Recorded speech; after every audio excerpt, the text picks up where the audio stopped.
मैं आपका इंतहाई शुक्रगुज़ार हूँ और आज पाकिस्तान की साल 2020 और 21 के हवाले से इस पार्लियामेंट के लिए एक इंतहाई अहम दिन है तमाम पाकिस्तानियों के लिए। यहाँ पर जिस किस्म की गुफ्तगू हुई, मैं समझता हूँ कि कम से कम आज के दिन इस किस्म की गुफ्तगू से इज्तनाब करना चाहिए था। बजट से तवज्जो हटाने के लिए और अवाम के सामने जितना हम इस पार्लियामेंट को बेतौकीर कर चुके हैं, मज़ीद हम इससे ज़्यादा और कितना अपने आप को बेतौकीर कर सकते हैं। यकीनन बजट के हवाले से तजावीज़ आपको अपोजिशन ने दी और कई रोज़ बजट के इजलास में अपोजिशन ने जिस संजीदगी का मुजाहरा किया,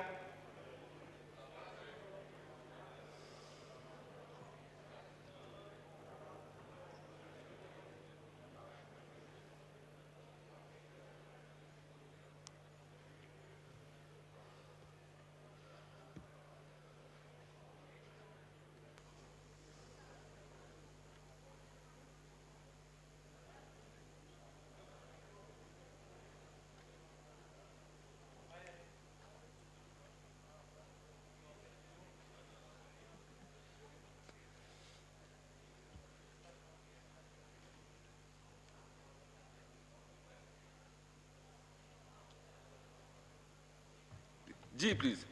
शुक्रिया जनाब स्पीकर। तो अपोजिशन ने जिस संजीदगी का मुजाहरा किया, यहाँ पर इंतहाई मौजू तजावीज़ पेश की गई। यकीनन सियासी हवाले से तमाम अपोजिशन किसी न किसी पार्टी से ताल्लुक़ रखते हैं और उन्होंने अपनी पार्टी का सियासी मौक़िफ़ भी आपके सामने रखा होगा। लेकिन जब आपने बजट तकरीर की, उसके 3 दिन तक या 4 दिन तक वज़ारत ख़ज़ाना से मुताल्लिक़ मुशीर ख़ज़ाना या वज़ीर ख़ज़ाना या उससे मुताल्लिक़ दूसरी वज़ारतें, उनका एक मिनिस्टर भी यहाँ पर मौजूद नहीं था कि अपोजिशन तजावीज़ पेश कर रही थी। यह आपकी संजीदगी का आलम था। हम उस वक्त भी कहते थे कि ये बजट आपका बनाया हुआ बजट नहीं है, ये तैयार बजट आपको मिला है, ये IMF का बजट है, ये पाकिस्तानी अवाम का माशी कत्ल है। हम 10 साल से चीख रहे थे कि बैनुल-अक़वामी स्टैब्लिशमेंट, बैनुल-अक़वामी इदारे वो पाकिस्तान की सियासत को मुतनाज़ा बनाना चाह रही हैं, वो पाकिस्तान की तरक्की उनकी आंखों में खटक रही है। उन्होंने हमारी इस्टेब्लिशमेंट को भी दबाव में लाया और आपको एक ख़ास एजेंडे के तहत हम पर मुसल्लत किया, इस कौम पर मुसल्लत किया। मैं यहाँ पर आपके वज़रा को सुनता हूँ कि हम इमरान खान के साथ डट कर खड़े हैं, हम डट कर खड़े रहेंगे। क्या आपने पीपल्स पार्टी के साथ खड़े होने के लिए यही अल्फाज नहीं इस्तेमाल किए थे? क्या आपने मुस्लिम लीग और नवाज शरीफ के साथ खड़े होने के लिए यही अल्फाज इस्तेमाल नहीं किए थे? क्या आपने जनरल मुशर्रफ के साथ खड़े होने के लिए यही अल्फाज इस्तेमाल नहीं किए थे? आप सिर्फ अपने मफादात के साथ खड़े हैं। आप पाकिस्तान के मफाद, पाकिस्तानी अवाम के मफाद के खिलाफ हैं। आपने हर दौर में बैनुल-अक़वामी इस्टेब्लिशमेंट की गुलामी की है। हमने आपके हर दौर में बैनुल-अक़वामी इस्टेब्लिशमेंट को चैलेंज किया है। हम आज भी आपको चैलेंज कर रहे हैं और हम कल भी आपको चैलेंज करते रहेंगे। बात पेट्रोल की होती है, बात आटे की होती है, बात चीनी की होती है, आपके कैबिनेट में चीनी चोर बैठे हुए हैं, आपके कैबिनेट में आटा चोर बैठे हुए हैं, आपकी कैबिनेट में पेट्रोल चोर और पेट्रोल माफिया बैठा है। आपने तमाम माफिया को, जिन्होंने आपके लिए पैसा लगाया इलेक्शन में, आपने उनको सपोर्ट किया और फिर एक बयान दे देते हैं कि हमें न ओग्रा आपको सिफारिश करती है, न आपके कैबिनेट के वज़रा को पता होता है आप कहां से ये फैसले कर रहे होते हैं। और यहां पर आकर आप अपने पार्टी और लीडरशिप से वफादारी का सबूत दे रहे हैं, जिसकी वफादारी पूरी कौम की नजरों में मशकूक है, आप उसके साथ वफादारी का सबूत दे रहे हैं।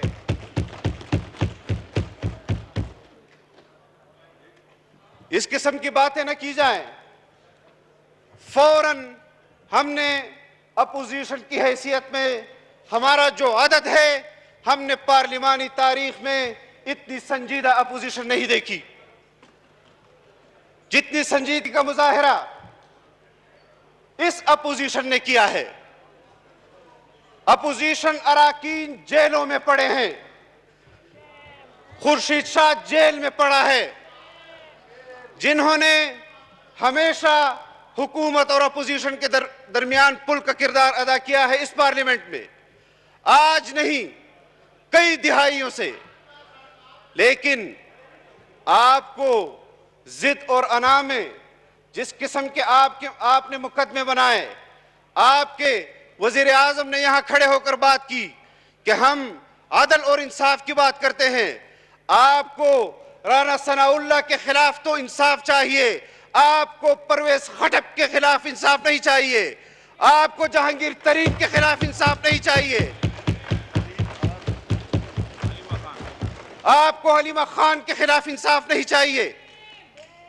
यहां पर हमारे सामने आप इस किस्म की बातें करते हैं, हमें आपका किरदार मालूम नहीं है। फिनांस बिल पे बोलें, बिल पे बोलें जी, बिल के मुताज है, बजट इजलास है, बजट पे बोलें, आप ऐसी तकरीर नहीं करें जी। जनाब डिप्टी स्पीकर, ये बजट आपके हुकूमत का बनाया हुआ बजट नहीं है। यहां पर खड़े होकर आपने आईन के साथ हल्फ उठाया है। आप हल्फन कह दें कि आपके वजीर आजम को इस बजट का पता है जो आपने पेश किया है। यहां हमें किस्से कहानियां सुनाने आ जाते हैं। इस्लाम की तारीख, जो आपकी जुबान से हमने इस्लाम की तारीख सुनी है, अगर रियासत मदीना का तस्वुर भी आपके जहन में यही है जो आप कह रहे हैं, हमारे दिल लरस जाते हैं जिस किस्म की जुबान आप इस्लाम और इस्लामी तारीख के हवाले से करते हैं। रियासत मदीना की बात करते हैं। कौम को इस्लाम के नाम पर यहां इक्तदार में बैठने के लिए कितने लोगों ने धोखा दिया, हमने उन लोगों का धोखा नहीं खाया। आप तो उनकी अशरीर भी नहीं है। लेकिन इतना आप पर वाज़ेह कर दूं जनाब डिप्टी स्पीकर कि हम आज बजट में आदत के एतबार से जरूर कम होंगे, लेकिन बजट पास होने के बाद हम आप इमरान खान के साथ डट के खड़े हो जाना, हम कौम के साथ डट कर खड़े होंगे और आपको गली कूचे में बताएंगे कि आपके बजट का क्या इंपैक्ट कौम पर पड़ा है। ये बजट आप पेश कर रहे हैं और फिर 300 अरब रुपए का यकदम से रातों रात आप टीका लगा देते हैं कौम को। आप अपने मेंबरान को अवाम के टैक्स के पैसों से खरीदने के लिए यह काम कर रहे हैं। आप अपने मेंबरान को राजी करने के लिए अवाम की जेबों से पैसा निकालने के लिए निकाल रहे हैं और अपनी हुकूमत को दवाम दे रहे हैं। यह सारा पैसा वही माफिया आपके हुकूमत के लिए इस्तेमाल कर रहा है। मैं कोई इसमें इबाम नहीं समझता, पूरी कौम जानती है। लेकिन जो सूरत हाल है बहुत गंभीर है। हमारी सियासत पर हमले हुए, जमहूरियत पर हुए, और यहां पर कोई कहता है कि कौन कातिल है और कौन शहीद है, इस पर हमारा मौक़िफ़ वाज़ेह है। लेकिन एक बात जो कौम जानती है वो ये है कि इमरान खान इस कौम का माशी कातिल है, इमरान खान इस कौम का जमहूरी कातिल है, इमरान खान इस कौम का खारजी पॉलिसी के हवाले से कातिल है। इमरान खान मकबूजा कश्मीर के लोगों का खून इसने किया है, उनके जज्बात का खून इन्होंने किया है।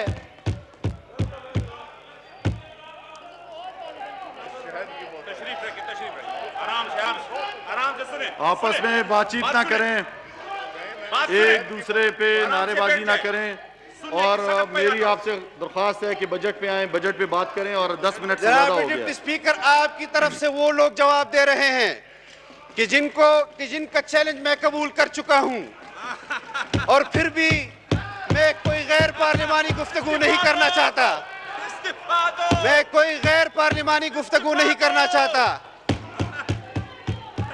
लेकिन आराम से, हौसले से एक दूसरे की बात सुनें। आप बैठ जाएं। जज्बा भी मुझे मालूम है, बैठ जाएं। ताकत भी मुझे मालूम है। लंबे बालों और लंबी मूंछों से कोई बहादुर नहीं बनता। हमने ये पगड़ियां इसलिए नहीं पहनी कि आप जैसे किरदार के लोग हमें दबा सके। हम तुम्हारे आका अमेरिका से नहीं दबे। इस्तीफा दो।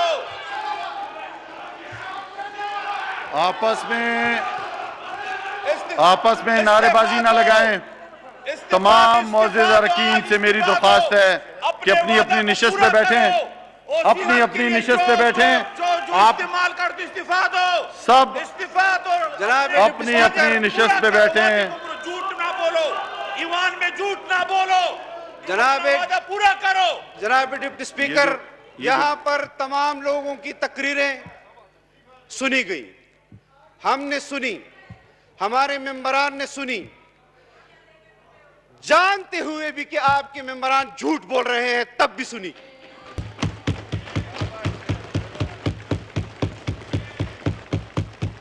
इस किस्म की गुफ्तगू नहीं होनी चाहिए। और तुम्हारा किरदार क्या है, मैं तुम्हारा किरदार नहीं जानता।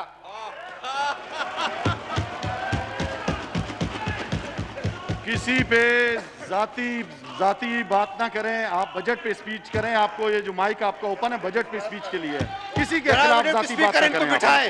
किसी के खिलाफ कोई जाती बात नहीं होगी।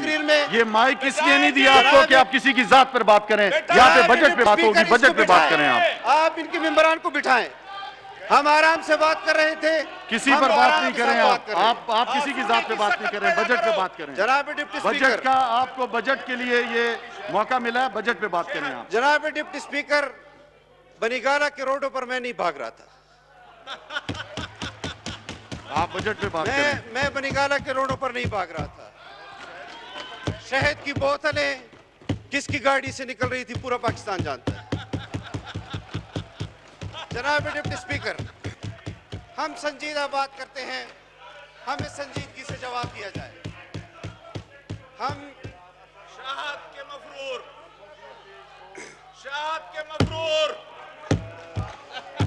हमने तमाम लोगों से गुजारिश है कि बैठें, सबको मौका मिलेगा, हर एक को मौका मिलेगा। मुख्तसर करें जी असद महमूद साहब, जनाब डिप्टी अपनी बात स्पीकर, मुख्तसर करें। मैं कह चुका हूं किसी न किसी की जात पे कोई बात नहीं करनी। उमर अयूब साहब, मैं आपका एहतराम करता हूं, हमेशा आप काबिल एहतराम रहे हैं हमारे लिए। आप बताएं कि मेरी तकरीर में मेरी तरफ से कोई बात हुई या वहां से लोग खड़े हुए? चेयर को मुखातिब जी जनाब डिप्टी स्पीकर साहब, यहाँ पर एक और बहुत हसास मौजू छेड़ा गया जो नहीं छेड़ना चाहिए था, और जिस शख्स की जिम्मेदारी बनती है उसका नाम है जनरल परवेज मुशर्रफ। उसका नाम किसी ने नहीं लिया कि वो कातिल है या गाजी है।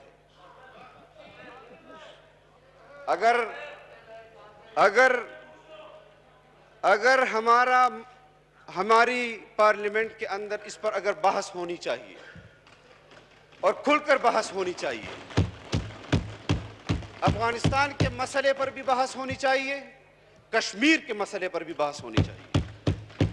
और यहां एक बात की गई और लफ्जी एक लोगों के दिल में वसवसे डालने के लिए आज मैं बहैसियत पार्लिमानी लीडर आपसे मुतालबा करता हूं कि जमीयत उलमा इस्लाम के पास 10 साल कश्मीर उमूर की कमेटी रही, आप 10 साल का उनके अखराजात पार्लियामेंट में पेश करें, आप पेश करें और पिछले चेयरमैनों के साथ उनका मुवाजना करें।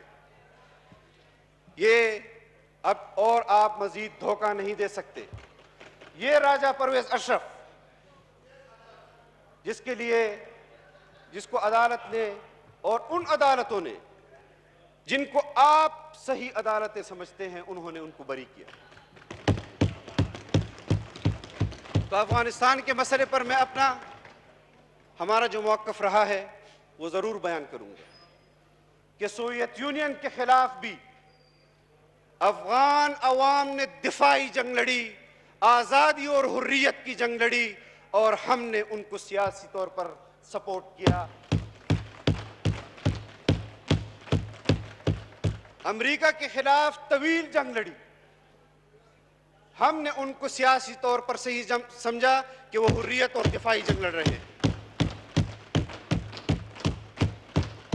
हमारे लिए अमेरिका की पॉलिसी मयार नहीं है कि अमेरिका किसी को शहीद कहेगा तो हम पर लाजिम है कि हम उसको शहीद कहें, और अमेरिका किसी को कातिल कहेगा तो हम पर लाजिम है कि उसको कातिल कहें। हम अब अपना मौक़िफ़ हक और सच और दलील के साथ देंगे और हम देते आ रहे हैं। जनाब डिप्टी स्पीकर, ये बजट जिस पर हमने तवील बहस की और कश्मीर पर जिस किस्म की पॉलिसियां आपकी रही हैं, आप मुजफ्फराबाद जाते हैं तो हमें कहते हैं कि आज़ादी मार्च वालों ने कश्मीर इशू को पस मंजर में, खुदा के लिए झूठ मत बोलो कश्मीरियों से 70 साल तक झूठ बोलते आए हो, अब मजीद झूठ मत बोलो उनसे। उनकी भी नस्लें इस जंग में चली गई।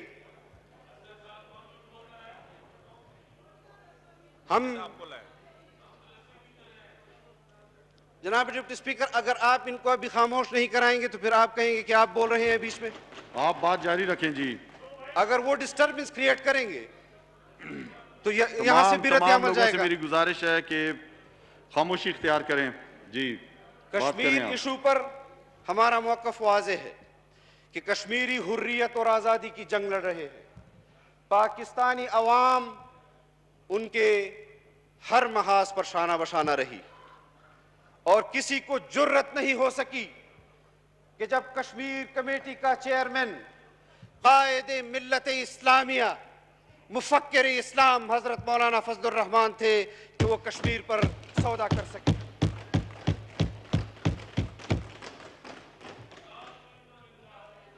आप यहां पर आपने वजारत उमूर कश्मीर का वजीर जो बैठा है, इसको सिर्फ इतना ये हमें बता दे कि कश्मीर का मकबूजा कश्मीर का दारुल हुकूमत कौन सा है।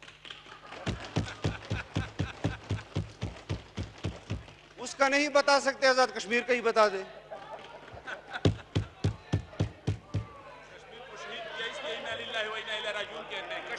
आपको मौका मिलेगा, आपको इसके बाद मौका मिलेगा आपने अपनी बात करनी है। आप जल्दी बात करें। पॉलिसी पर आप बड़े बड़े दावे करते हैं, खारजा पॉलिसी पर आप बड़े बड़े दावे करते हैं कि हमने खारजा पॉलिसी पर हिंदुस्तान को पछाड़ कर रख दिया। 192 में 184 वोट आपके मुकाबले में ले गया। शर्म। और फिर यहां से अगर कोई बात ऐसी होती है, जनाब डिप्टी स्पीकर मुकम्मल करें आप प्लीज। जनाब डिप्टी स्पीकर, ये तमाम चीजें ये तमाम आलमी वबा कोरोना, इस टाइम यहाँ जुड़ी हुई पे सारे लोग एक रिस्क के तहत यहाँ पे आए हुए हैं। हमने जो तय किया था 25%, उस पे भी अमल नहीं हुआ और आज मजबूरन सब लोग आए हैं इस वोटिंग के लिए। तो आप अपनी बात मुख्तसर करें कि हम जो है वो वोटिंग की तरफ भी जाएं और लोगों को मौका भी मिल सके। नहीं करेंगे आप यहाँ पर दावा कर रहे थे और यहाँ से कोई बात होती है तो आप कहते हैं कि मिसगाइड किया गया है आपको। आपने उस वक्त क्यों नहीं कहा? आपके वजीर आजम ने कहा कि हमने पिछली हुकूमतों के 5,000 अरब रुपए का कर्जा माफ किया। आप खुद अपनी बजट तकरीर में अपने रेवेन्यू जो आपने हदफ रखा था आपका कितना है? कर्जे लेकर कर्जे माफ करते हो और कौम को धोखा देते हो कि हमने बचत करके और पिछली हुकूमतों का कर्जे माफ किए। ये ढोंग है। हम चीखते आ रहे हैं कि ये इलेक्शन ढोंग था, ये हुकूमत ढोंग है और ये बजट भी ढोंग है। हम इस बजट को पहले ही मुस्तरद कर चुके हैं। जो तजावीज़ हमारी तरफ से आई हैं, ख्वाजा आसिफ साहब ने जिस तरह फरमाया कि अभी भी वक्त है आपके पास, अभी भी आपके पास वक्त है तजावीज़ मंजूर कर ले। और आप कहते हैं कि हम वोट के लिए मेंबरान को लाए हैं। आप अपने मुताल्लिका वज़रा को यहाँ पर बिठा नहीं सके कि वो अपोजिशन की तजावीज़ सुन लें। आज आप वोट के लिए उनको यहाँ लाए हैं। ये हुनर आपका उस वक्त कहाँ चला गया था जनाब डिप्टी स्पीकर, जब अपोजिशन कौम के मफाद और हक में आपको तजावीज़ दे रही थी। अल्लाह हमारा हामी व नासिर हो। हम पाकिस्तान के अवाम के अंदर जाएंगे और अपना भरपूर कौमी मफादात की जंग कौम के शाना बशाना इंशाअल्लाह लड़े हैं और लड़ते रहेंगे। वाखिर दावाना अल्हम्दुलिल्लाह। जी